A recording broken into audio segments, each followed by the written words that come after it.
Assalamualaikum warahmatullahi wabarakatuh.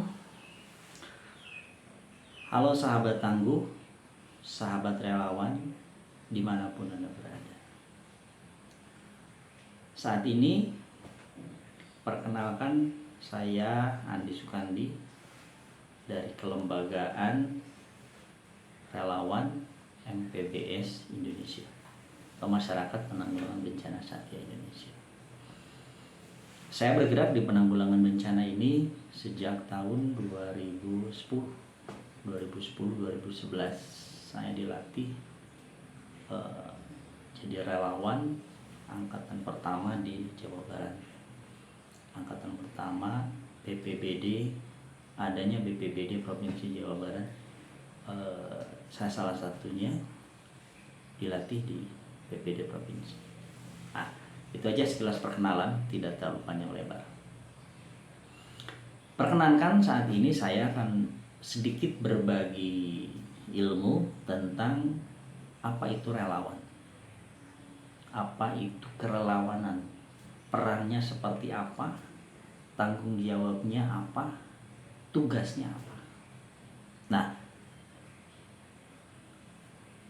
relawan ini ada dasar hukumnya, ada peraturannya. Induknya memang undang-undang dasar bahwa masyarakat berhak atas perlindungan diri. Yang kedua, Undang-Undang 24 tahun 2007 tentang penanggulangan bencana. Itu induknya. Turun lagi ke PP nomor 21 tentang penyelenggaraan penanggulangan bencana. Di situ ada peran masyarakat. Lebih spesifik lagi, ada peraturan nomor 17 tahun 2011 tentang pedoman relawan penanggulangan bencana yang dikeluarkan oleh Badan Nasional Penanggulangan Bencana. Ini lebih spesifik lagi, teman-teman, tentang relawan ini. Nah, apa itu relawan? Relawan itu mungkin bisa dikatakan rela melakukan tindakan apapun tanpa pamrih, tanpa pandang bulu, tanpa ada dasar atau tekanan atau bahkan iming-iming. Itu relawan menurut saya. Nah, sekarang apa itu relawan menurut Perka ini? Peraturan Kepala BNPB nomor 17 tahun 2011. Relawan penanggulangan bencana itu adalah seseorang atau sekelompok orang yang memiliki kemampuan atau kepedulian. 2. Untuk apa? Bekerja secara suka dan rela, ikhlas dalam upaya penanggulangan bencana. Jadi poinnya, yang memiliki kemampuan, yang memiliki kepedulian. Betul? Nah, itu poinnya. Harus digarisbawahi. Ikhlas serta suka dan rela dalam melakukan tindakan atau melakukan kegiatan kebencanaan. Baik. Lalu siapa dan bagaimana cara menjadi relawan? Aturan ini menyampaikan bahwa satu, jelas warga negara Indonesia yang berusia 18 tahun ke atas. Sehat jasmani dan rohani, memiliki jiwa kerelawanan, itu sudah jelas. Semangat pengabdian, dedikasi tinggi, mampu bekerja secara mandiri, dan dapat bekerja sama dengan pihak-pihak lain. Lanjut, yang tadi kepedulian dan kemampuan, harus memiliki pengetahuan, skill, keahlian, keterampilan dalam penanggulangan bencana. Tidak terlibat dalam perkara hukum, pidana maupun perdata, subversi, tidak boleh. Ini yang ada berkaitan dengan tentang hukum apapun itu, mau tentang IT apa segala macam, pidana segala macam, tidak boleh. Selanjutnya diakui dan dikukuhkan sebagai relawan PB atau relawan penanggulang bencana oleh siapa? Oleh induk relawannya. Persyaratan lain silakan organisasi yang menentukan teknisnya. Nah, tadi harus punya kemampuan. Untuk mencapai kemampuan itu, di dalam PP 21, Peraturan Pemerintah Nomor 21 tentang Penanggulangan Bencana, ada di situ pasal tentang pendidikan dan pelatihan. Ada 5 tahapan. Yaitu pelatihan dasar, pelatihan lanjutan, teknis, simulasi, dan gladi. Itu tahapannya. Itu harus ditempuh oleh seorang relawan supaya memiliki kemampuan dalam membantu masyarakat ketika tertimpa musibah bencana. Oke. Untuk apa? Supaya para relawan ini dilatih, dibina dengan tahapan seperti ini. Satu, meningkatkan kapasitas, kemampuan tadi. Meningkatkan kesadaran, kesiapsiagaan diri dalam menghadapi bencana. Itu yang paling penting. Nah, sekarang lingkupnya ada di mana? Seperti apa tugas relawan itu? Berperan serta dalam mengidentifikasi, pengkajian, pengurangan risiko bencana, mitigasi bencana. Ikut serta di situ. Contoh, kalau di daerah Anda itu ada potensi bencana, baik bencana yang mengakibatkan bencana banjir kah, bencana longsor kah, atau gunung api. Apa harus dilakukan? Kita harus bantu pemerintah maupun masyarakat mengidentifikasi adanya potensi bencana di situ. Contoh simpel.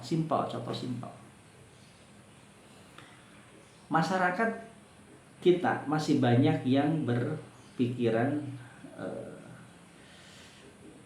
kurang baik pada saat menata kelola sampah. Buang sampah di mana saja, lempar di mana saja, simpan di mana saja. Akhirnya hujan datang, mampet deh disolokan. Nah, apakah itu bisa mengakibatkan bencana? Sangat bisa. Simpel saja. Berikan pengetahuan kepada masyarakat, berikan himbauan, sampaikan bahwa ini tidak baik. Itu peran kita. Ya. Lalu berperan sertanya di mana lagi? Pada saat tanggap darurat atau operasi kedaruratan. Di mana kita bisa berperan? Ada 26 kemampuan yang harus dimiliki oleh seorang relawan. Nanti kita bahas. Lanjut, tugas relawan apa lagi? Berkoordinasi dengan seluruh pihak, baik pemerintah, TNI, Polri, maupun siapapun aparatur sampai tingkat bawah, RT, RW, sampai tingkat atas. Itu harus punya kemampuan berdiskusi, menyampaikan, dan berkoordinasi, menyampaikan apa yang harus dilakukan dan apa yang harus kita bantu sebagai relawan. Yang ketiga, memberikan informasi dan melaporkan kejadian bencana yang akurat. Hati-hati, memberikan informasi tidak benar atau menyesatkan itu bisa kena pidana. Undang-undang ITE. Hoax, hindari. Caranya bagaimana? Ya harus identifikasi dulu.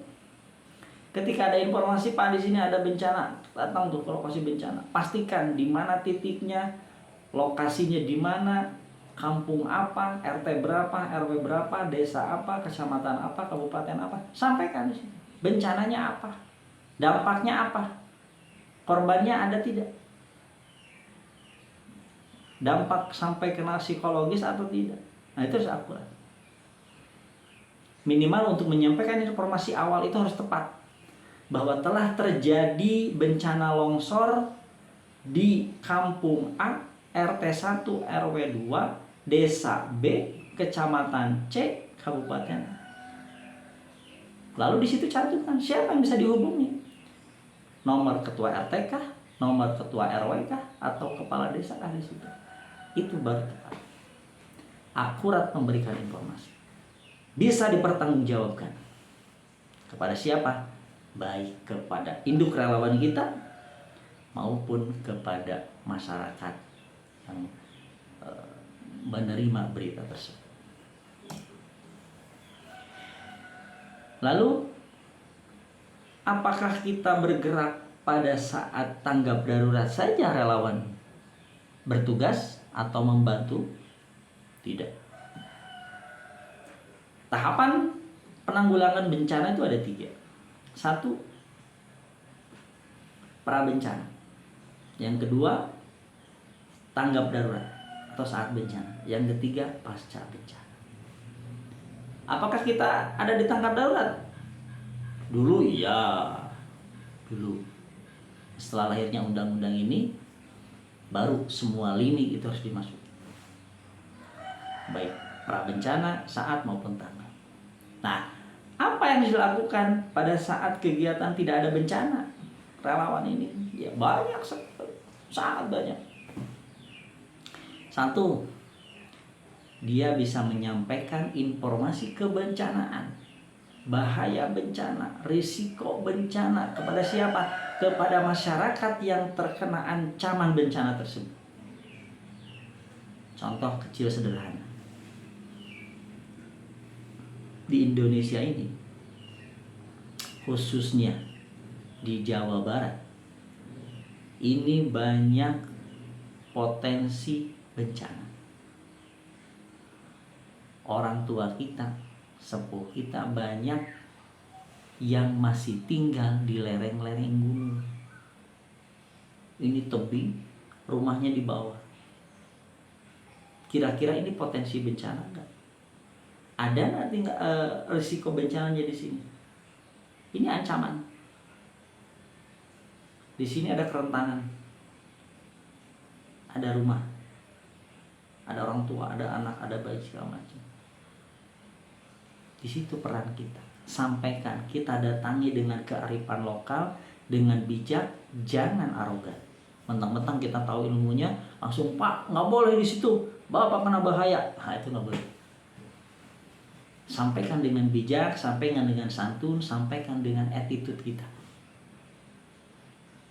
Ya, sebaik-baiknya bahasa kepada orang tua. Sampaikan. Ya, itu salah satu tugas pada saat prabencana. Latihan, simulasi, penyuluhan, penyebaran informasi. Termasuk ini. Sekarang saya menyampaikan paparan ini, salah satunya adalah tindakan kita memberikan informasi pada saat sebelum bencana atau prabencana. Banyak sekali jalur evakuasi, pembuatan peta, susur pantai, susur sungai, susur sesar, banyak sekali. Lalu apa yang dilakukan pada saat tanggap darurat? Nah, ini yang menarik. Pada saat tanggap darurat, tanpa diundang, siapapun bisa datang ke lokasi bencana. Termasuk kita. Orang Indonesia. Orang luar negeri pun bisa datang? Bisa. Salah satu contoh sekarang. Gempa Turki yang sangat dahsyat, 7,8 skala Richter. Ribuan orang meninggal. Kita sebagai orang Indonesia prihatin, ikut membantu, ikut. Semua negara bisa ikut ke lokasi bencana. Termasuk di kita. Kemarin yang terbaru di Cianjur. Luar biasa. Sangat banyak bantuan dari luar negeri. Artinya apa? Pada saat tanggap darurat di situ ada kemudahan akses ada kemudahan akses. Karena ketika bupati menetapkan status tanggap darurat, baik bupati maupun gubernur membuat status tanggap darurat, maka kemudahan akses di situ berlaku. Baik mobilisasi petugas, mobilisasi kebutuhan pokok, mobilisasi alat berat, segala macam di situ mudah akses. Hati-hati di situ, ketika kita menghambat maka kita bisa kena pidana. Nah, tugas relawan apa? Oke, ini yang sangat menarik kita. Relawan pergi ke lokasi bencana harus dengan skill, harus dengan kemampuan, harus dengan attitude kita. Kita berangkat berdasarkan kelembagaan kita, dari organisasi mana kita menuju lokasi harus dicek dulu lokasinya. Kita berangkat ke lokasi bencana apa ini? Bencananya bencana apa? Longsor kah? Banjir kah? Gunung api kah? Tsunami kah? Kebakaran kah? Atau kegagalan teknologi? Itu berbeda semua SOP-nya. APD-nya pun kita berbeda. Ketika kita datang ke lokasi longsor, berbeda APD-nya dengan lokasi bencana lainnya. Yang harus kita lakukan identifikasi. Kedua, siapkan surat tugas. Ini yang banyak dilupakan. Siapkan surat tugas dari siapa? Dari organisasinya sendiri. Untuk apa? Untuk memudahkan kita masuk ke dalam lokasi bencana. Yang kedua, itu adalah sebagai upaya perlindungan hukum bahwa kita berorganisasi. Lalu pada datang darurat nih, lalu datang ke posko, bawa surat tugas. Pak, lapor, saya dari relawan MPBS. Saya membawa 5 orang anggota dengan kemampuan 1 di dapur umum, 2 di manajemen, 3 di komunikasi, 4 di rescue, yang kelima di lainnya. Sampaikan itu tertulis. Diterimalah sama posko itu, dicatat. Oh iya, 5 orang. Nanti gantian ya, 7 hari, jangan lama-lama rolling. Kenapa? Nanti di materi yang lainnya saya sampaikan. Itu tahapannya. Jangan selonong boy. Tiba-tiba mentang-mentang kita punya kemampuan, punya skill, punya pengalaman, sering ke lokasi bencana, terserah saya mau datang kemanapun. Boleh, itu sih boleh, nggak masalah. Tetapi prosedur itu harus ditempuh. Baik relawan kita yang sudah punya lembaga organisasinya atau yang perorangan. Bisa, silakan. Ikuti prosedurnya supaya kita tidak disalahkan dan tidak kena apa-apa. Khawatir terjadi yang tidak diinginkan pada saat di lokasi bencana. Ya, sertakan juga izin suami atau izin istri, izin orang tua. Harus disertakan itu. Kok ribet sih jadi relawan begitu? Nggak ribet kalau mau melakukan. Nggak ribet. Dan itu keamanan untuk Anda. Oke. Apa di bidang apa aja yang harus kita kerjakan pada saat darurat? Banyak sekali. Ada 5 pos di situ. 1 di posko, pos komando. Yang kedua di dapur umum. Yang ketiga di pengungsian, yang keempat di logistik, yang kelima di kesehatan. Kemampuan apa yang Anda miliki, masuki itu. Punya sertifikasi apa Anda di situ? Punya kemampuan apa Anda di situ? Oh, saya mah jagonya ngedit, jagonya IT, ya sudah masuk di posko. Saya jagonya rescue, saya sudah 10 tahun bantu korban banjir, gempa, longsor. Oke, masuk di search and rescue-nya atau di pencarian. Ikuti komando Anda. Oh, saya jagonya masak, Pak. Saya bisa masak 1.000 sehari untuk 3 kali makan berarti 3.000. pagi, siang, malam, saya bisa, saya pernah melakukan itu. Ikut di situ. Saya coach, saya koki handal, baru ikut. Saya bisa ngurut, oh iya silakan ikuti masuk ke pos kesehatan. Jangan coba-coba Anda masuk yang bukan di luar kemampuan Anda. Bahaya. Oke, sahabat relawan, tetap tangguh. Ya. Mari kita lanjutkan. Lalu dari saat bencana itu ada tahapan pasca bencana. Apa yang dilakukan pada saat pasca bencana? Setelah tanggap darurat, bubar, pulang, selesai. Ada di situ tahapannya masih ada. Yaitu pada saat pasca bencana, pemulihan, rehabilitasi, rekonstruksi di situ. Ya, termasuk pemulihan psikologis, bangunan-bangunan yang runtuh melalui ikuti pemerintah, bantuan rumah sementara sampai ke rumah. Itu jangka panjang. Baik. Ingat kewajiban kita sebagai relawan. Ya. Di situ ada SOP yang harus ditaati. Yang harus tahu. Seperti tadi, tahapannya seperti apa? Menjunjung tinggi asas dan prinsip serta panca dharma relawan penanggulangan bencana. Meningkatkan pengetahuan, keterampilan, kemampuan dalam penanggulangan bencana. Terus diolah. Ikuti pelatihan-pelatihan yang ada. Ya. Terus kita sebagai relawan nih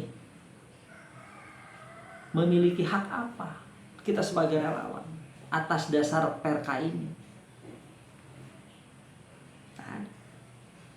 Memperoleh pengakuan tanda pengenal relawan penanggulangan bencana.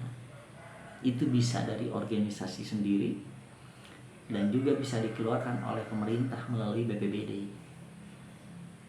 Diakomodir tuh. Ada di desa relawan. Ya. Nanti BPBD akan mengeluarkan. Harusnya seperti itu. Kalaupun belum, masih ada prosedur yang harus ditempuh, ya keluarkan aja dulu dari keanggotaan masing-masing. Kartu anggotanya. Itu merupakan identitas kita ketika kita bertugas. Mendapatkan hak peningkatan kapasitas. Organisasi atau lembaga wajib menyampaikan itu. Meningkatkan kapasitas anggotanya, meningkatkan kapasitas relawan. Ya, dan mulai tadi yang 5 tadi. Pelatihan dasar, lanjutan, teknis, gladi dan simulasi. Ya. Misal tahun ini kita adakan pelatihan bagaimana vertical rescue, bagaimana dengan fire rescue, dengan water rescue, itu dilatih. Ya. Tadi mendapatkan perlindungan hukum dalam pelaksanaan tugas. Jadi tadi surat tugas kita dan SOP laporan itu adalah perlindungan hukum bagi kita. Jadi kalau ketika ada apa-apa pada saat bertugas, maka pemerintah turut bertanggung jawab. Itu pentingnya. Tadi saya sudah menyinggung ada 26 jenis kemampuan seorang relawan. Tidak harus semuanya kita kuasai. Kalau semuanya menguasai, oh keren, luar biasa. Anda orang hebat. Apa itu yang 26 kemampuan atau kecakapan relawan itu? Perencanaan, pendidikan, sistem informasi geografis, pemetaan, ahli peta, ahli geografi, pelatihan, gladi, simulasi, ya, ikut bantu dalam kaji cepat pada saat tanggap darurat, kaji cepat, pencarian dan penyelamatan atau disarnya, transportasi yang bisa nyupir. Nyupir itu bukan nyupir mobil kijang atau mobil apa segala macam, nyupir alat berat tuh bisa. Itu bisa, saya punya kemampuannya itu saja. Nyupirin beko, oh keren. Logistik, ikut menata di pos logistik. Bagaimana cara menata barang-barang kebutuhan di gudang, bisa.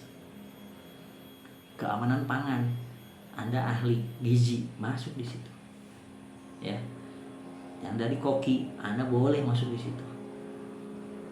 Pengelolaan pengungsi, disanitasinya, Anda jago di huntaranya, bagaimana membuat rumah yang nyaman, tahan gempa segala macam, boleh masuk.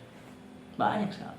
Ke-12-nya ada pengelolaan posko relawan, posko penanggulangan bencana yang tadi. Saya jago ngetik, saya jago komunikasi, pakai handy talkie, saya pakai ini, bisa ini, bisa. Anda punya dasar medis, punya sertifikat basic life support, boleh, silakan. Di kesehatan, ya, ada di orang lingkungan, sanitasinya, boleh di situ masuk. Anda paham hukum, ikut di situ, di keamanan dan di perlindungan. Anda psikologis, Anda seorang psikiater, gabung di situ. Anda jago membangun, bikin penataan bangunan, cara membangun rumah dalam 2-3 hari cepat seperti apa, bisa. Ya, ada di pertukangan dan perrekayasaan. Anda jago di pertanian, peternakan, bagus. Ya. Tadi jago administrasi, masuk. Anda jago hitung-hitungan akuntansi, masuk ke situ. Anda jago bahasa luar, bahasa Indonesia, selain bahasa Indonesia, bahasa Inggris, Jepang, Jerman, dan lain sebagainya, masuk di bahasa asing. Anda jago komunikasi, ahli publik, ahli ekonom, ahli komunikasi, masuk di situ. Ya, bagian IT. Anda punya basic wartawan, masuk di situ. Ya, pemantauan evaluasi, Anda orang akunting, boleh masuk. Ya, termasuk mobilisasi relawan, boleh di situ. Ya, banyak sekali. Silakan Anda sukanya di mana. Nah, sekarang kelembagaannya. Lembaga pembina adalah instansi, lembaga, organisasi menjadi induk organisasi tersebut. Itu lembaga pembinaannya. Contoh saya MPBS, itu lembaga organisasi, induk organisasinya. MPBS, ya, seperti itu. Lembaga pembina bertanggung jawab dalam merekrut, mengembangkan kapasitas, memfasilitasi dan membantu pengerahan relawan. Tadi mobilisasi relawan. Nah, lembaga pembina relawannya adalah sudah tentu, karena ini berdasarkan undang-undang, berdasarkan aturan, maka induknya adalah BPBD, Badan Penanggulangan Bencana Daerah yang ada di setempat. Ya. Ada 4 aspek pembinaan relawan. 1, kepemimpinan. Sudah jelas, seorang relawan itu harus punya jiwa kepemimpinan, harus bisa mengatur, harus bisa menata. Kompetensi teknis, dia punya kemampuan apa yang tadi, yang 26 kemampuan. Jiwa korsa, punya rasa tanggung jawab dan peduli terhadap orang. Jiwa kemanusiaan, jiwa setia kawan. Dan aspek kelembagaan yang tadi, kita berada di lembaga yang mana. Itu pembinaannya ada di situ semua.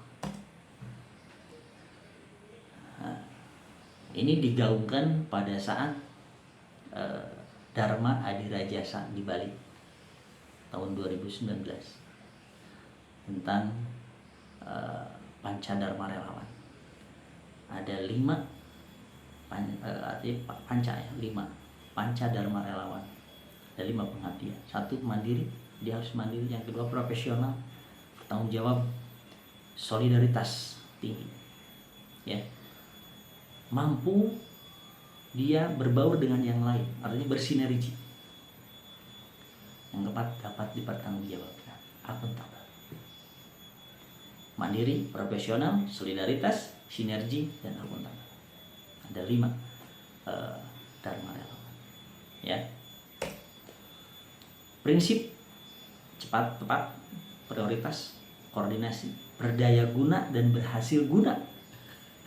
Jangan tidak berguna, harus berdaya guna dan berhasil guna. Harus transparan, tidak boleh ada yang disembunyikan. Mampu bermitra dengan siapapun, memberdayakan diri, non diskriminasi, tanpa melihat siapa yang kita tolong. non syarat. Nah, ini ada yang penting, non proletisi atau tidak menyebarkan salah satu agama apapun pada saat kondisi tanggap di penanggulangan bencana tanggap darurat. Nggak boleh. Ini sudah kena undang-undang, bahaya. Hati-hati ya teman-teman relawan. Kesetaraan gender sama, laki-laki dan perempuan itu punya kemampuan yang hebat-hebat ya. Yang paling penting adalah kita menghormati kearifan lokal di mana kita berada, di mana kita ada, di mana kita berlokasi melakukan tugas, disitulah kita menyampaikan dengan kearifan lokal ya. Budaya dan etika itu harus dikedepankan. Sangat banyak pengerahan relawan penanggulangan bencana dan tanggap darurat ini ya, perlu ditata dan ditertibkan kembali melalui administrasinya. Itu bisa melalui lembaga-lembaga pemerintah, bisa melalui NGO dari luar, dari mana-mana bisa datang pada saat pengerahan relawan tanggap darurat ini. Siapapun tidak ada larangan, boleh masuk ke situ. Yang penting punya kemampuan dan ikuti SOP-nya. Ya, ingat harus kita tingkatkan sadar budaya bencana. Ya, sadar budaya berbencana, berbudaya dalam berbencana. Ya, kita harus memahami ancamannya, sejarah yang terjadi di daerah itu, ya, kearifan lokal yang tadi sampaikan. Lihat kerentanannya, kerentan fisik maupun non fisik, kapasitas masyarakatnya harus ini. Laporan itu biasa dari bawah biasanya ya, jadi mengerucut ke atas, dari mulai tingkat kepala desa sampai ke tingkat presiden ya. Nanti bermuara di BNPB dulu melalui Pusdalop, Pusat Pengendalian Operasi dan Informasi, dan Pusdatin ya, Pusdalop dan Pusdatin. Harus tepat memberikan informasi ya. Satu, apa jenis bencananya, kapan terjadinya, siapa korbannya, berapa jumlahnya, berapa pengungsinya, bangunan yang rusak segala macam, di mana lokasinya ya. Kalau kapan tadi menunjukkan waktu, ingat jam, hari dan tanggal ya, harus lengkap. Hari jam 7.35 hari Senin tanggal 1 November 2022 harus lengkap. Jangan hari Senin tanggal 22 November dan selesai, jangan, tapi harus lengkap. Sertai penyebabnya apa, longsor disebabkan oleh apa yang diketahui oleh Anda. Lanjut, apa yang harus dilakukan, itu adalah upaya. Upayanya apa ya, itu yang paling penting, informasi kejadian awal. Musik sedikit tentang Des Relawan ya. Des Relawan ini sekarang sedang sedang ditata oleh BNPB dan BPBD, baik kota maupun kabupaten dan juga provinsi. Itu ranahnya pemerintah, tapi kita sebagai relawan perlu taat aturan itu, ikuti aturan pemerintah. Des Relawan adalah bagaimana mengetahui potensi relawan. Melalui Des Relawan itu nanti pihak BNPB maupun BPBD akan memposkan kemana ini relawan disalurkan ya, penugasannya kemana.